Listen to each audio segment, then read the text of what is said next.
Himawari is different. Different from any ninja or Jinchuriki we've ever seen in the Naruto timeline. Not quite a ninja, not quite a Jinchuriki, and not quite a tailed beast, Himawari exists as an enigma, a vessel of possible infinite strength that nobody's been able to crack the code on quite yet. However, Chapter 25 of 2 Blue Vortex, the most recent chapter, gave us some incredible insight into what could possibly be going on with Himawari. See, because in Chapter 25, Kurama brought up a talking point that's been brought up several times now, which is that even though Himawari is technically human with a tailed beast inside of her, she is not your average Jinchuriki. But if she's not your average Jinchuriki, then what is she? Well, if you listen to Kurama or Jura when they talked about her in vague catch-all terms, a possible conclusion you could come to is that Himawari herself is now a tailed beast. That is to say that the activation of Kurama's chakra inside of her has turned her into some kind of humanoid tailed beast. But when you dig into Naruto lore and understand the power system as I understand the power system and as you most likely understand the power system, you'll know that being a Jinchuriki is actually better than being a tailed beast, and yet Himawari is constantly talked about as being better than your average Jinchuriki. She's even talked about as being better than perfect Jinchurikis like Naruto. So how could Himawari being closer to a tailed beast than a perfect Jinchuriki possibly be an advantage for her? Well, what if she was two tailed beasts? A preposterous, absurd idea that's so crazy it might actually make sense. A perfect melding of two tailed beasts create an entity yet unseen to our eyes ever in the Naruto universe. A being of absolutely ridiculous potential simply waiting to be explored. Well, if that idea has caught your attention at all, that's good because that's exactly what we're talking about today, because today we're talking Himawari is Kurama's child. But before we get to chatting on anything, guys, please, for me, like this video, subscribe to the page, and hit that noti bell. And if you guys are looking for additional Naruto content, you can go ahead and find my Naruto reaction series using the fourth wall link in my description below. We are leaving the forest of death, and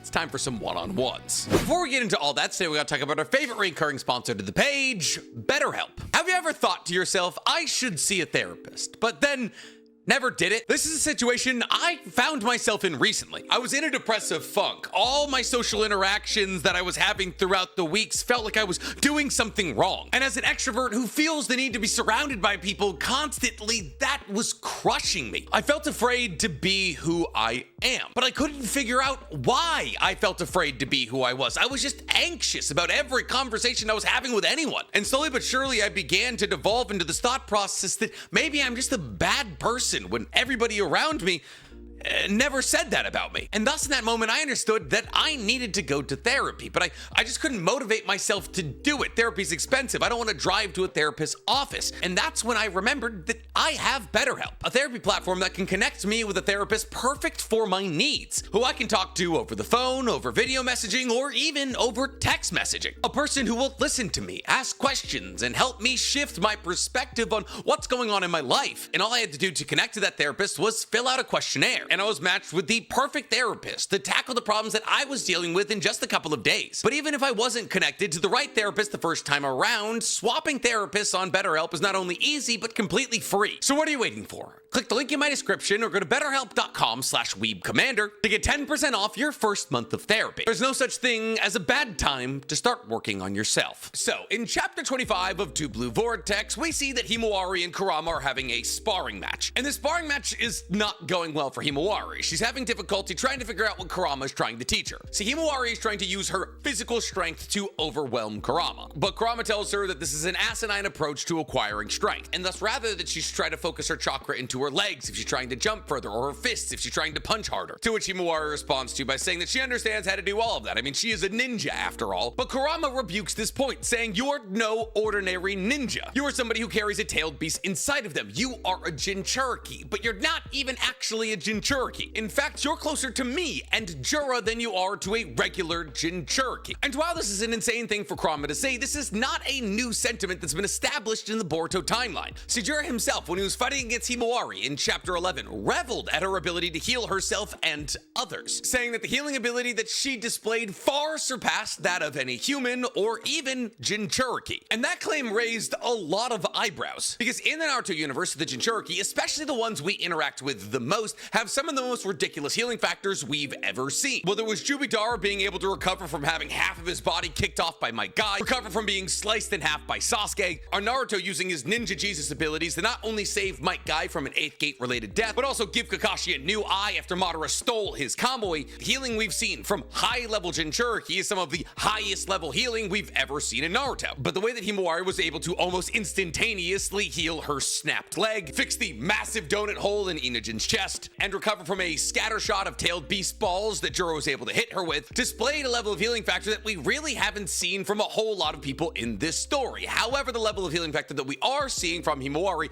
isn't something completely unique to her. See, it's important to note here that in the Naruto universe, healing yourself is always easier than healing somebody else. And therefore, while we've absolutely seen tons of people be able to recover from broken legs or puncture wounds on timelines roughly as fast as Himawari was able to accomplish, the fact that Himawari was able to bring Inujin back from a surely fatal wound almost instantaneously with basically no drawbacks is a healing feat that's truly only matched by healing feats that we've seen from strength of 100 users, like Tsunade and Sakura. But this implies to us a crazy level of power from Himawari. I mean, sure, Ninja Jesus Mode Naruto is able to possibly start or completely heal Might Guy's heart, because 8th Gate, once you open it, funnels all of your chakra into your heart, and your heart begins to beat so fast that it literally vaporizes your blood. Now, we don't know if Naruto gave Might Guy a new heart or simply just slowed his heart down so he was able to recover on his own, but regardless, Naruto is also able to bring Might Guy back from a surely fatal wound. He was also able to, like Himawari, generate an entirely new organ when he created a new eye for Kakashi. However, creating a new eye in an entirely new abdomen are pretty different feats. And mind you, Naruto is only accomplishing this because of the Sun Seal given to him by Hagoromo, which he no longer has. And thus Himawari is doing something simply with her own power that ninjas who train their entire lives in medical ninjutsu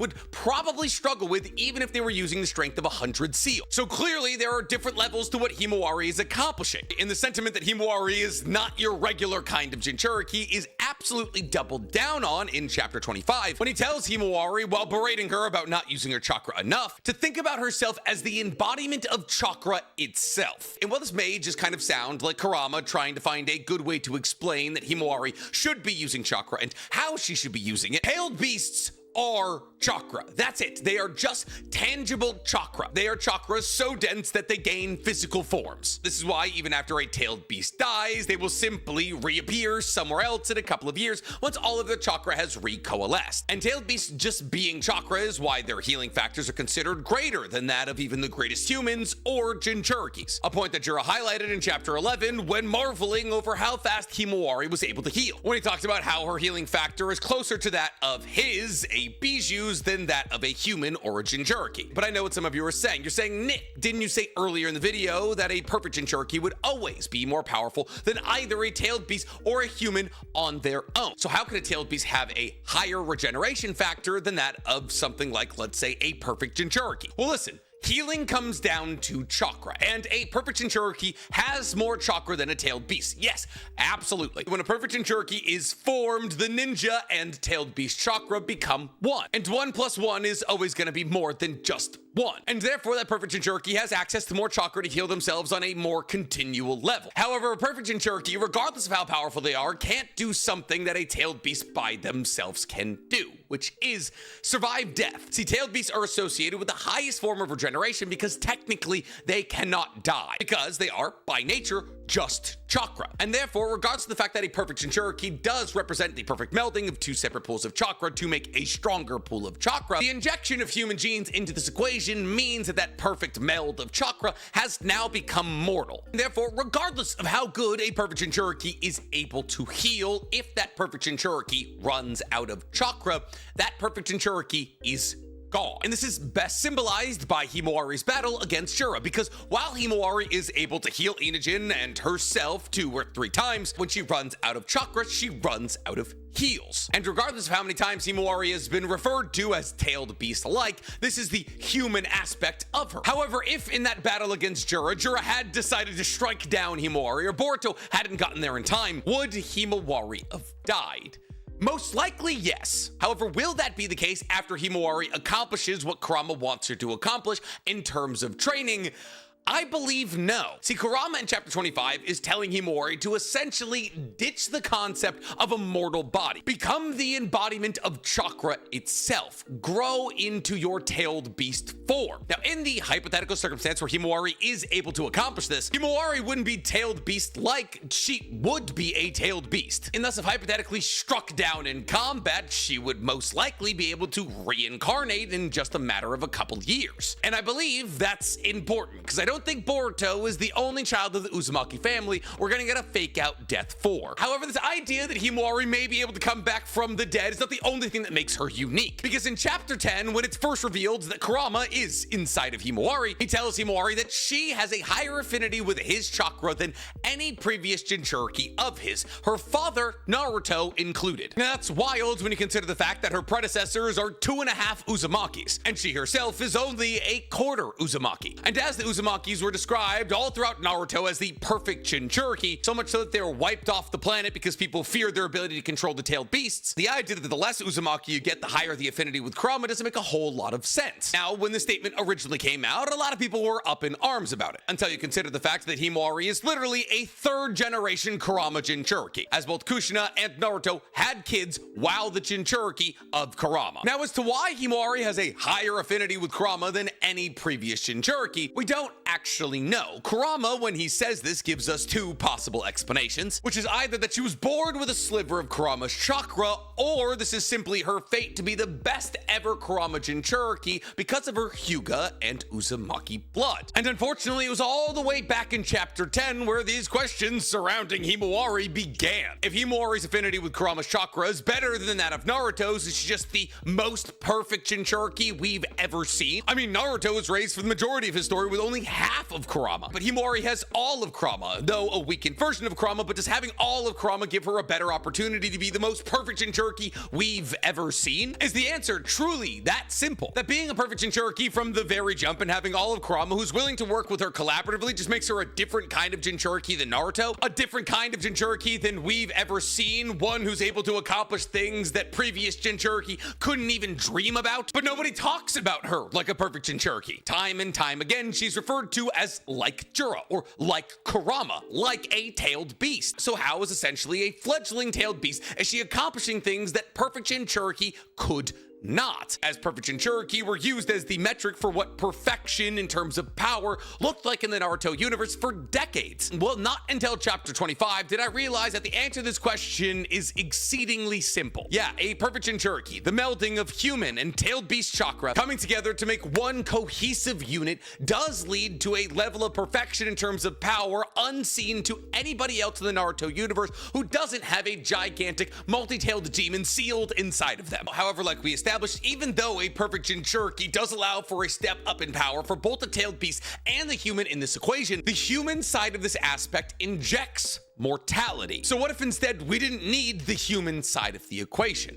What if instead we sealed a tailed beast in a tailed beast? Most humans are weaker than most tailed beasts, and while perfect Jinchuriki is able to become stronger than the sum of its parts, a perfect Jinchuriki that's the melding of 2 tailed beasts would be able to become stronger than even that perfect Jinchuriki that's half human. See, this sounds incredibly simple. However, not until chapter 25 did I put all these pieces together, because fundamentally the idea is kind of absurd. See, Himawari in my mind, and I'm sure in the mind of all of you, gained these tailed beast-like qualities once Kurama became noticeable inside of her. However, what if she always had these tailed beast-like qualities. And Kurama, rather than being her power source, is kind of like her tailed beast teacher, an entity who's very clearly weakened, mind you, and therefore probably not providing her with all that much power, trying to show her how to unlock her own tailed beast abilities, at which point Kurama would be able to help her power up said abilities. See, we see that Kurama is at what, 100th of his original strength, and yet Himawari was able to go toe-to-toe with the likes of Jura for an albeit pretty short period of time. While for a long time we've equated that the entirety of the reason that Himawari was able to bang in that fight is because Kurama had appeared inside of her, what if she kind of always had that in her? And Kurama's appearance was just what flipped the switch. I mean, long before Kurama made any kind of appearance inside of Himawari,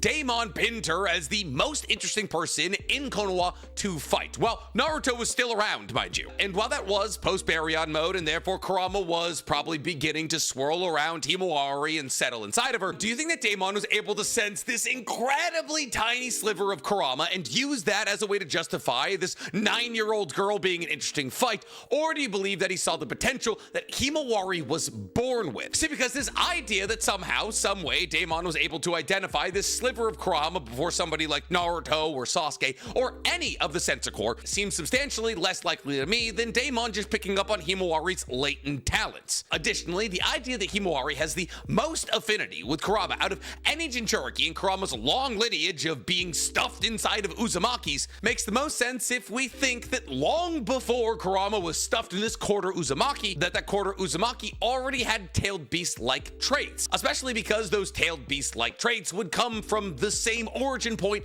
as Kurama. Regardless of whether or not Himawari was born as a pseudo-tailed beast because of her connection to Kurama and the sliver of him that always existed in her, or because of her Uzumaki and Hyuga bloodlines coming together, both of those ties draw her back to the original 4th Great Shinobi World War 10 tales. See, if Himawari was born as a pseudo-tailed beast because she was born with a sliver of Kurama inside of her, well, Kurama represents more than 50% of the power of the original 10 tails. And thus, as her anatomy was essentially turned into that of a tailed beast from the moment that she was born, because of the chakra of Kurama, that would make Himawari, kind of like Kurama, a product of the original 10 tails. However, if Himawari was born as a pseudo-tailed beast because of not only her connection to the Hyuga, but also the Uzumaki, well, that would mean that Himawari was born as a pseudo-tailed beast because she was connected to the clan lineage of Hamura and Hagoromo, Kaguya's 2 children. And the original 10 tails and Kaguya are talked about rather interchangeably, as Kaguya absorbed the 10 tails and had to be separated from it by Hagoromo. And yet, even though she was simply a Jinchuriki of the 10 tails, she was often referred to as the 10 tails. And thus, if it was this mixing of Hamura and Hagoromo's bloodlines that turned her into a pseudo-tailed beast, that's because the mixing of those bloodlines brought her back to Kaguya, who is basically the 10 tails. But Nick, even with all of this in consideration, wouldn't she just be born kind of like Sora or Kinkaku or Ginkaku, a minor, lesser version of a Jinchuriki? And she's not the first person that people have talked about like they were a tailed beast. I mean, remember Kisame, the tailless tailed beast? Is she like him? And in both those scenarios, the answer is no. See, Sora, Kinkaku, Ginkaku, and all other pseudo Jinchuriki who have had parts of tailed beasts but not the whole thing all still operate in the same channel as standard Jinchuriki. They have version 1 and version 2 cloaks that manifest a different amount of tails. But Himawari doesn't have that. Chakra doesn't leak out of her. She's simply able to create tailed beast bombs with her hair. She gets stronger. Her regeneration factor is massively amped. All things that you would see from either a standard Jinchuriki or a pseudo Jinchuriki, but without the version 1 or version 2 cloak. So she's not a pseudo Jinchuriki, and she's not a tailless tailed beast like Kisame. See, Kisame had no tailed beast-like qualities. The reason he was called a tailless tailed beast is because his chakra pool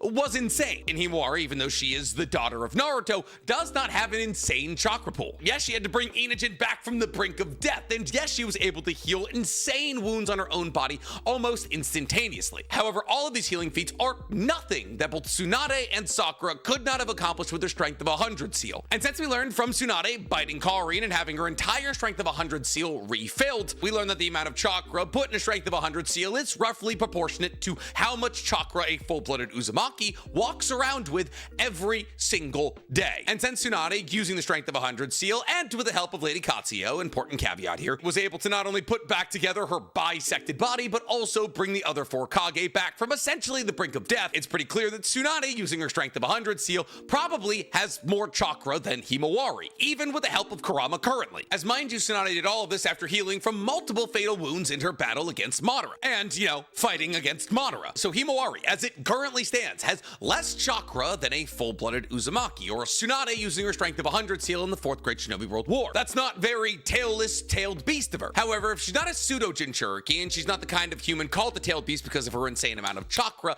that means that her very essence, her genetic code, is what has to be tailed beast like. And based off what we learned from Kurama in his initial conversation with Himawari, this actually makes a fair amount of sense. See, Kurama told Himawari when he was first introducing himself to her that they were now of one mind and body, that the two of them now essentially existed as one being. We can extrapolate based off the fact that Kurama was not caged inside of Naruto, that this was also basically the relationship that Kurama had with Naruto, and to a substantially lesser degree, probably the relationship that Kurama had with Kushina. I say a substantially lesser degree because Kurama was very locked down inside of Kushina. The 8 trigram seal had him locked down, and Kushina, as a full-blooded Uzumaki, also used adamantite chains inside of herself on Kurama to keep him weakened. However, as Naruto flung open those gates as he befriended Kurama, he gave Kurama the right to run around Naruto's body and do essentially whatever he wanted to the point where it is actively displayed in Naruto the Last that Kurama is able to separate himself from Naruto to fight independently of him, or appear as a chakra ghost out of Naruto's body while Naruto is asleep to talk to people like Kawaki. And therefore, if we assume that Naruto and Kurama have the relationship that Kurama and Himawari have right now, that is to say that they share one body and one mind, and we assume that chakra, like genetic material, is passed down from parent to child in the Naruto universe, like it's pretty much been established to. As the Uzumaki were all known for their proclivity for massive amounts of chakra, Kekkei Genkai are tied to certain bloodlines, and even things as specific as Mangekyo Sharingan abilities appear to be genetic, then it's safe to assume that when Naruto has a child, to some degree, so does Kurama. And Himawari, born as a woman not only from the clans descended from Hamura and Hagoromo, but also from parents who received chakra individually from Hagoromo and Hamura, possibly born with the addition of tailed beast chakra from Kurama, fundamentally gives you all of the puzzle pieces to create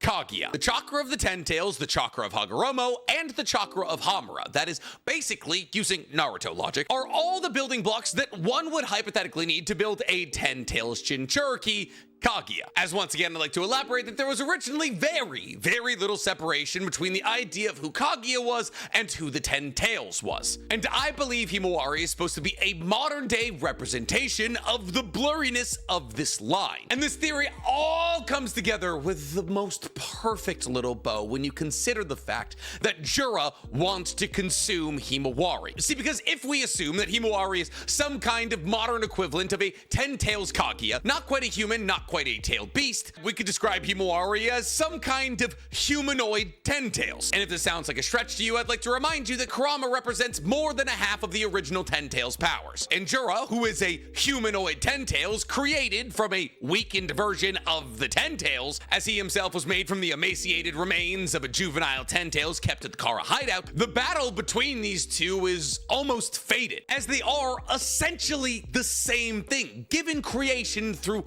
drastically different means. See, Himawari is not so much a human, not so much a Jinchuriki, and not so much a tailed beast. A new entity tying its roots back to a Ten Tails. However, an entity that has memories and emotions, that operates like a human. But why does Himawari operate like a human? Well, for one of two reasons. One, she has human parents, and two, because thousands of years ago, Hagoromo split the Ten Tails into 9 tailed beasts, and not only made them smaller, weaker versions of the Ten Tails, but also gave them personalities. And thus the personality is on full display. And Jura is almost like a representation of the earliest iteration of the tailed beasts. A separation of a Ten Tails given personality, though through drastically different means. Now, rather ironically, both Himawari and Jura represent weakened versions of Ten Tails given humanoid forms and personalities, whose crash course has them one day most likely absorbing the other, to bring to the world most likely the full unbridled power of a complete Ten Tails. So who's it gonna be? Is Himawari going to absorb Jura, or is Jura going to consume Himawari? Well, we have to get this video out rather quickly because there's a sponsor on it and they need to approve it in this whole process. So we'll save the answering of that question for the next video or in the comments below. So tell me what you think is gonna happen. Do you think that Jura is gonna get his hands on Himawari, or will Himawari be able to absorb the power of Jura? And while you guys are down there, please, for me, Like this video, subscribe to the page, and hit that noti bell. Now, if you'll excuse me, the Otaku's Anonymous Patreon is arguing whether or not me and Danny should watch Treasure Planet or all of the Naruto movies and react to them. If you guys want to throw your opinion in there, well, I guess head over to the Patreon.